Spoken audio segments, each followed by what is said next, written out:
Thank you for your introduction, Adachi-san. So my talk is application of quantum annealing for machine learning and optimization. Then there is no quantum-related things like Hamiltonian quantum dynamics or something like that, except for my T-shirts, Schrödinger's cat. Okay, so please relax. So now let us begin. My name is Shinichi Takayanagi from Recruit Communications, and I'm currently working on the display advertisement optimization by a quantum annealing processor named DWeb2X. My work is performed collaboratively with my colleague at Recruit Communications, Kotaro Tanahashi, as well as Shu Tanaka from Waseda University. So today, I'd like to look at an introduction to what display advertising is before moving on to the drivers behind our research. Then I'll move on to our own approach to this issue before covering some of our results using real-world data. And then finally, wrapping up. So it must be helpful to have a quick reminder of what we mean by display advertising, because there are lots of hardware or theoretical physics guys here.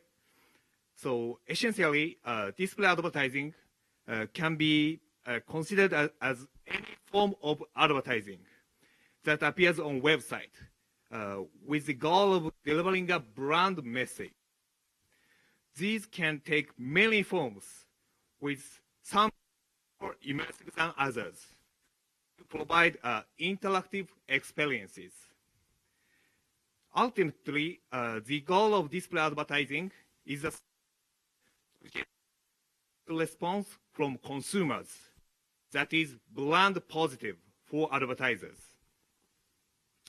What happens behind the scenes when a display advertisement is displayed? So an impression is created when a user on the left of this figure visits a certain website. At this time, an advertisement space auction will start.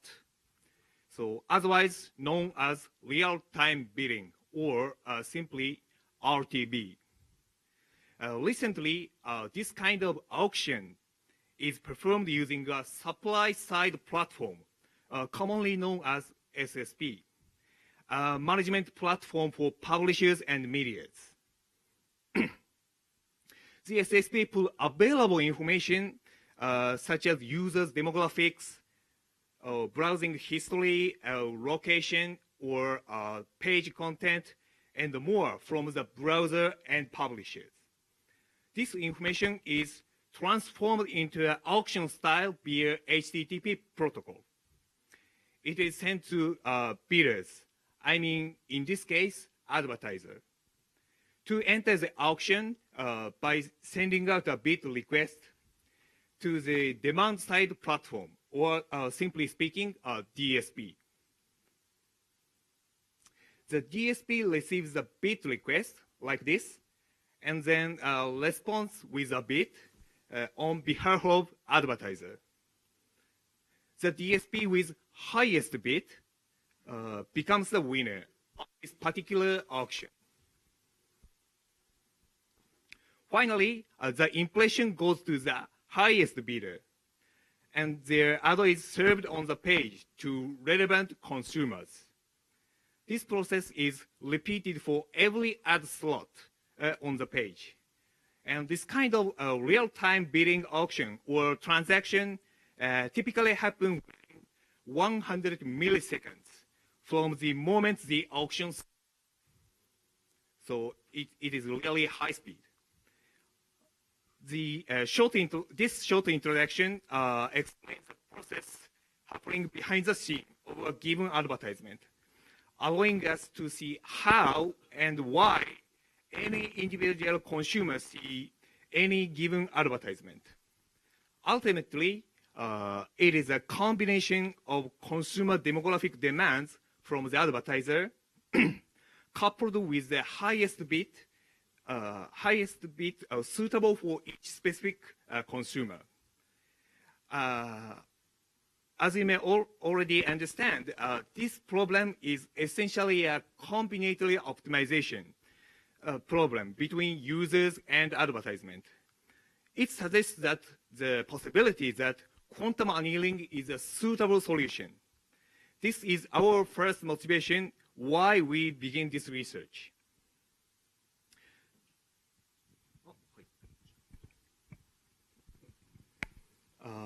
Advertisers have a variety of different strategies that they follow to maximize their returns based on the goal of their advertising campaign. Advertising space can be purchased on a per-click basis, guaranteeing certain consumer actions for any given bit price, or on a per-impression basis that allows advertisers to broaden the reach of their advertising, but not offering any guarantees on consumer action, such as visiting their website. Each strategy has its own merits and drawbacks, but generally speaking, the indicators to measure the efficacy of advertising campaign follow within the following acronyms on the screen. And in our case, click-through rate, CTR, shows the ratio of consumers who click on a specific ad to the number of total users who view an ad. In this case, a higher CTR is more desirable.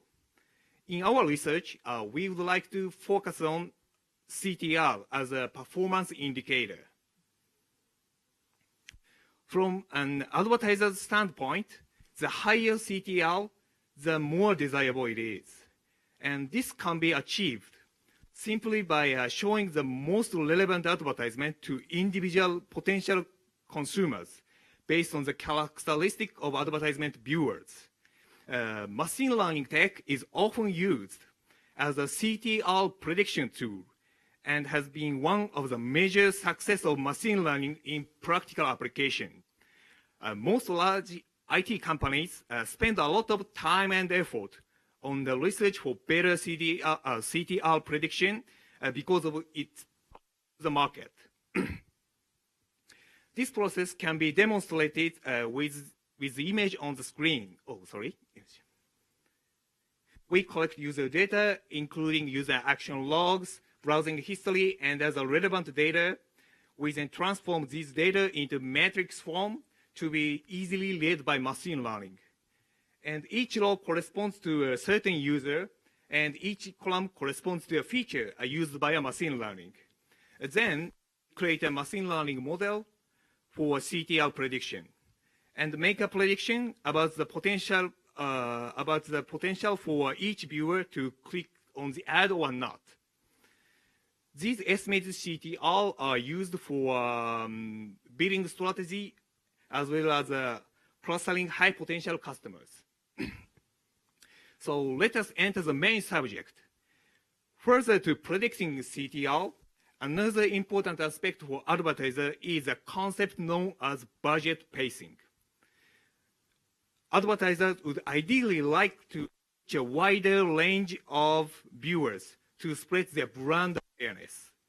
But this potential is limited if the campaigns stopped prematurely as a result of overspending. Efficiencies can be also improved through avoiding budget fluctuation. To give an example, let us assume that there is a budget constraint within one day. In the first case, in this figure, today's budget has already been consumed by the morning.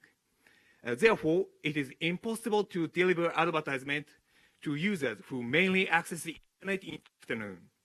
If we can control budget pacing, as shown by the red line in this figure, we can avoid premature campaign stop and allowing the advertiser to deliver advertisement in the afternoon, thus reaching a wider range of intended audience. There are two main lines of strategy for budget pacing. The first one is known as bit modification. In bit modification, the price bit altered to influence the bit win rate with the goal of controlling budget spending. And the second strategy used probabilistic throttling to create a certain probability that any given add request is bid for.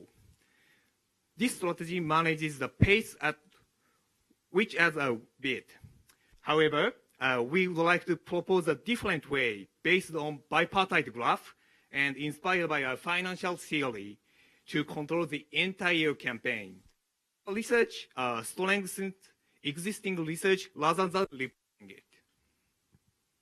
So, in our model, display advertising can be represented by the edge-weighted bipartite matching problem. Vertices represent advertisement and users, as is in this figure. In some cases, we can regard users as media, like web magazine, while advertisements are advertisement creatives. This abstraction or formulation have a wide range of application. The weight of edge between users and advertisement represents CTR in our research, which is analogous to profit in the financial theory. Since the best match becomes hard as the number of vertices increases, a scheme to overcome this difficulty in display advertising is a major issue.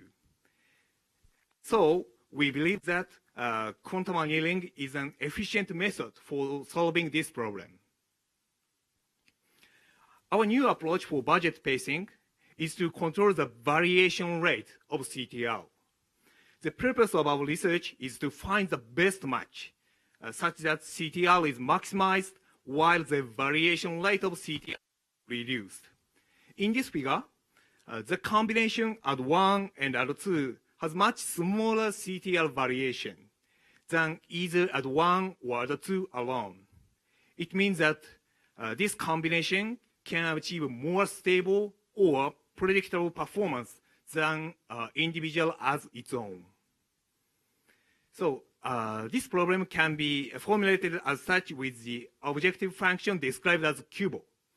And in our research, the decision variable x, which will be determined by d-wave 2x, expresses whether a certain user and advertisement are matched or not. And it is represented as a binary variable. The first expression represents the effect of maximizing CTR, that is, maximizing the performance of advertisement campaign. And small w represents CTR. And since CTR is essentially a stochastic variable, I mean that we need to predict it. It is necessary to calculate the expected value in the optimization problem. In our study, for the sake of simplicity, we will use the sample average for this value. And the second expression represents the effect of reducing variation of CTR, and where large W is variance covariance matrix of CTR-W, with large W being evaluated by historical data. The third and final expression represents a constraint that only one advertisement is matched to a specific user. And this constraint is one of the assumptions which we should consider and might be changed depending on your research interest. So let's now take a look at how this new approach can be applied to real-world problem. In our experiment, we used the actual display advertising data, which a campaign containing 14 advertisements and 24 user, precisely speaking, user cluster, as an optimization problem. The number of advertisement and user clusters result in an optimization program with approximately 10 to the 100 combinations. And finally, we estimate the expected CTR and variance covariance matrix from historical data. And as mentioned earlier, for optimization, we use the quantum annealing processor d-wave 2x. Since the number of qubits in the processor is so limited, we need to use certain techniques here. First, we prune the edges and the interaction between edges with less impact, What I mean by this is that we remove edges with small CTL values or interactions with small correlation from the optimization to deal with the only largest of problems as possible using the quantum annealing processor. Second, since we handle actual users directly, it would require tens of millions of qubits. So we reduce the solution space by clustering users. The image on screen shows the correlation of actual CTL between edges. The part of the graph shown in red indicates a negative correlation between edges and peaking at around approximately minus 0.2. In our formulation, the only negative correlation can reduce the variation of CTL. What I mean by this is that even a limited negative correlation can reduce overall variation. So from now, I'd like to discuss our evaluation method. Time series analysts usually refer to this as a time series cross-variation or forecasting evaluation with a rolling return, or recently someone called it a simulated historical forecast. For solving the optimization problem, the two elements, the expected CTL and its variance-covariance matrix, must be estimated from the data. For example, we first estimate these values using only the data in the red frame. Using these data, we optimize user advertisement combination using D-Wave. And after that, entire performance of advertisement campaign is evaluated by an optimized user advertisement combination. And actual CTL or realized CTL is in the blue frame. And as a next step, we estimate these values using only the data in much bigger red frame. Using these data, we optimize again. And after that, an entire performance of advertisement campaign is evaluated through the optimized combination and actual or realized CTL in the one-time step forwarded blue frame. This is our evaluation strategy, and it's really usual things in finance. So moving on to the result, the graph on screen shows the time in hours on the x-axis and the CTL on the y. The CTL using quantum annealing in green can be seen to be less volatile than that of the greedy method, with almost the same equal mean and median value. The greedy method chooses the maximum CTL edge for each individual user cluster. We can use a box plot to understand this intuitively. Quantum annealing finds a better solution to realize our purpose, I mean less volatile strategy, than the greedy method. What I mean is that QA can achieve almost the same CTL level with a lower variation. So in summary, we can say budget pacing is important for display advertising, and we can formulate the display advertising program as QBO, and we use the quantum annealing processor D-Wave 2X to solve the budget pacing control optimization problem. And this result in the quantum annealing find a better solution than the greedy method. Thank you very much for your kind attention today. And at this point, I'd be very happy to take any questions. Thank you.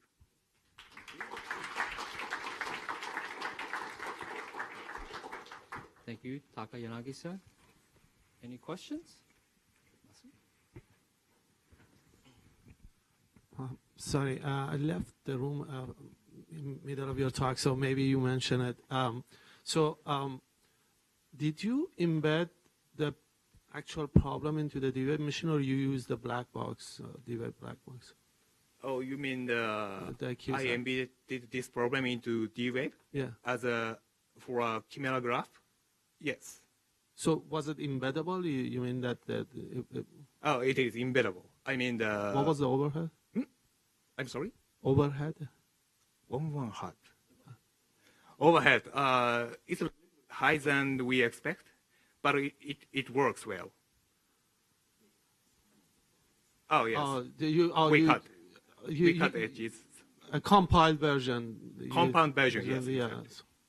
And then still with that, you got better performance than commercial solver on that? Commercial solver? Actually speaking, no, because we already we already implemented our own taboo search to compare our this result, but it is really slow compared to D-Wave. That's why we would like to focus only on D-Wave as an optimizer. Did you benchmark against spin vector Monte Carlo? Oh, you mean like QMC? Yeah, just a classical, like any continuation method, classical continuation method. A spin vector Monte Carlo. Spin vector Monte Carlo? Sorry, no.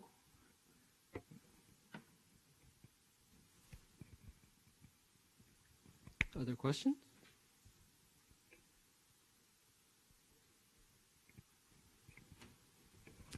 Hi. You mentioned that you need to prove the real data for embedding on the wave, but is the data set still meaningful for commercial applications? We believe so. We adjusted that there are no connection between. Oh, I'm sorry. Yeah, we adjusted that it is so meaningful. Okay, let me ask you just another brief question. Yes. So when you compare to Greedy, Yes. do you apply the same pruning on the data that you analyze with Greedy? Yes, exactly. You have the same pruning. And did you compare also to the entire data? Entire data, yes. Okay. But you didn't show it.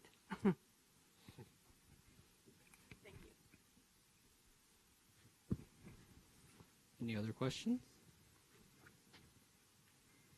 Okay, let's thank our speaker again.